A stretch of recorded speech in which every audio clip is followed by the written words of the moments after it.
মোৰ লগত বাৰু কিয় এনেকুৱা হয় ভগৱানে মোৰ লগত কিয় এনেকুৱা কৰে মই যিয়ে বিচাৰো তাৰ পৰাই নিৰাশা হওঁ যিসকল ব্যক্তিয়ে প্ৰতিটো মুহূৰ্তত এনেকুৱা ধৰণৰ কথাবোৰ ভাবি থাকে মই তেখেতসকলৰ বাবে আজিৰ এই ভিডিঅ'টো মই প্ৰস্তুত কৰিছো এনেকুৱা বহু নতুন প্ৰজন্ম বহু ব্যক্তিয়ে এনেকুৱা ধৰণৰ কথাবোৰ ভাবি পেলাই ডিপ্ৰেছনত গুচি যায় মানসিকভাৱে কষ্ট পাই থাকে আৰু কেতিয়াবা মনৰ কথাবোৰ যেতিয়া ঘৰৰ কোনোবা ফ্যামিলি বা কোনো বন্ধু বান্ধৱীৰ লগত শেয়াৰ কৰে তেখেতসকলে আমাক বুজনি দিয়ে যে যি হবলগীয়া আছে তাকেতো হবই আৰু তুমি ইমান দুখ নকৰিবা এইবিলাক গোটেই সময়ৰ খেল এনেকুৱা ধৰণৰ কথাবোৰ কৈ পেলাই আমাক বুজনি দিবলৈ চেষ্টা কৰে তথাপিও আমি কেতিয়াবা মানসিকভাৱে ভাগৰি পৰো মই তেখেতসকলক বাবে আজি মই এটা কাহিনীৰ জৰিয়তে মই ক'ব বিচাৰিছো যে জীৱনত যি হবলগীয়া আছে এটো হৈয়ে থাকিব এইবিলাক ভাবি পেলাই আমাৰ প্ৰেজেন্টটো আমি নষ্ট কৰিব নালাগে যেতিয়া 1912 চনত যেতিয়া টাইটানিকে নিজৰ যাত্ৰা আৰম্ভ কৰিছিল তাৰ প্ৰাকখনত এটা ফ্যামিলি আছিল সেই ফ্যামিলিটোৱে ভাবিছিল যে ফ্যামিলিটোৰ যি মুৰব্বী আছিল তেখেতে ভাবিছিল যদি মোৰ পৰিয়ালটোৰ হৈতে মই যদি টাইটানিকত মই যাত্ৰা কৰিব পাৰিলো হয় কিন্তু তেখেতৰ অৰ্থনৈতিক যেটো অৱস্থা ইমান ভাল নাছিল তেখেতে জীৱনত যিমানখিনি মানে উপাৰ্জন কৰিছিল যিখিনি ধন সম্পত্তি আছিল গোটেইখিনি বিক্ৰী কৰি পেলাই তেখেতে টাইটানিকত যাত্ৰা কৰিবৰ কাৰণে টিকট ক্ৰয় কৰিলে ফ্যামিলি মেম্বাৰ 5 জন আছিল মানে ঘনিয়েক গিৰিয়েক আৰু ডাঙৰ লৰা মাজু ছোৱালী আৰু সৰুজন লৰা আছিল তো 5 জন ফ্যামিলিৰ কাৰণে টিকট ক্ৰয় কৰিলে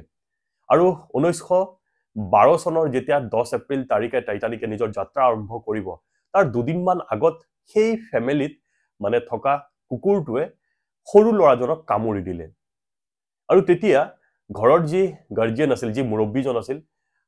তেখেতে মানে যথেষ্ট পৰিমাণে দুখিত হল আৰু যথেষ্ট পৰিমাণে কান্দিছে তেখেতে মানে নিজকে কৈ আছে আৰু ভগৱানৰ ওচৰত কৈ আছে যে মোৰ লগত কিয় বাৰু হেনেকুৱা হয় মইতো কাৰোবাৰ পাপ কৰা নাছিলো মইতো কাৰোবাৰ অন্যায় কৰা নাই কিন্তু ভগৱানে মোৰ লগতে বাৰে বাৰে এনেকুৱা কৰে কাৰণ গোটেই মানে ধন সম্পত্তি বিক্ৰী কৰি পেলাই তেখেতে টাইটানিকত নিজৰ যাত্ৰা কৰিব তেতিয়া ঘনিয়েকক ক'লে যেহেতু এনেকুৱা ঘটনাই ঘটিল তুমি ডাঙৰ লৰা আৰু ছোৱালীজনীক লৈ পেলাই তুমি যাত্ৰা কৰা মই না যাও তেতিয়া ঘনিয়েকে ক'লে যে আপুনি যাওক আপুনি ডাঙৰ লৰা ছোৱালীক লৈ পেলাই যাওক মই ঘৰত থাকো তেতিয়া মানে মানুহজনে ভাবিলে যে মই ভাবিছিলো গোটেই পৰিয়ালৰ হৈতে একেলগে যাত্ৰা কৰিম আৰু এই যাত্ৰা সাগে নহবই না যাও নেক্সট টাইম কেতিয়াবা যাম এনেকে ভাবি পেলাই মানে কুকুৰটোৰ ওপৰত যথেষ্ট পৰিমাণে খং কৰিলে যদি তই নাকামাৰিলে হয় নাকামাৰিলে মই আজি যাত্ৰা কৰিব পাৰিলো হয় এনেকে কৰি পেলাই কুকুৰটোৰ ওপৰত যথেষ্ট পৰিমাণে খং কৰিলে আৰু সেই যাত্ৰা নহল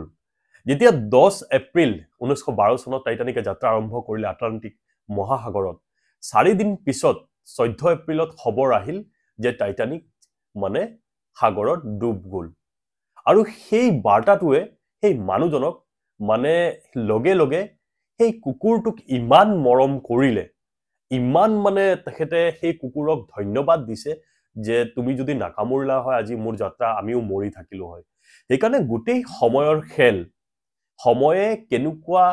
কাৰ প্ৰতি কেনেকুৱা মুহূৰ্ত লৈ আহে কাৰ জীৱনত কি হবলগীয়া আছে আৰু সেইকাৰণে গীতাত সাগে উল্লেখ আছে যে জীৱনত যি হৈছে ভালেই হৈছে যি হৈ আছে হেতু ভালেই হ'ব আৰু হবলগীয়া খিনিও ভালেই হ'ব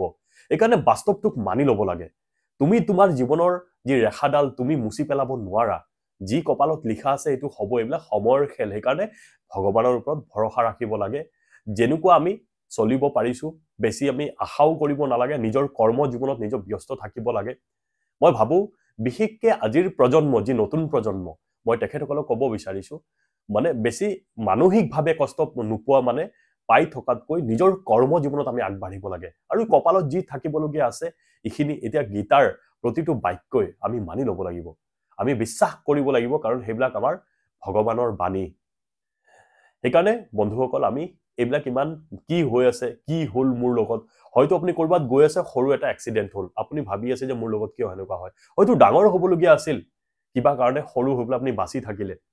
এনেকুৱা ধৰণৰ কথাবোৰ আমি বিলিভ কৰিব লাগে আৰু নিজৰ কৰ্ম জীৱনত আগুৱাই যাব লাগে মানসিকভাৱে কষ্ট পাব নালাগে আশা কৰো আজিৰ পৰা আপুনি নিজৰ মানসিকভাৱে আপুনি কষ্ট নাপাব আৰু নিজৰ কৰ্ম জীৱনত আপুনি আগুৱাই যাব ধন্যবাদ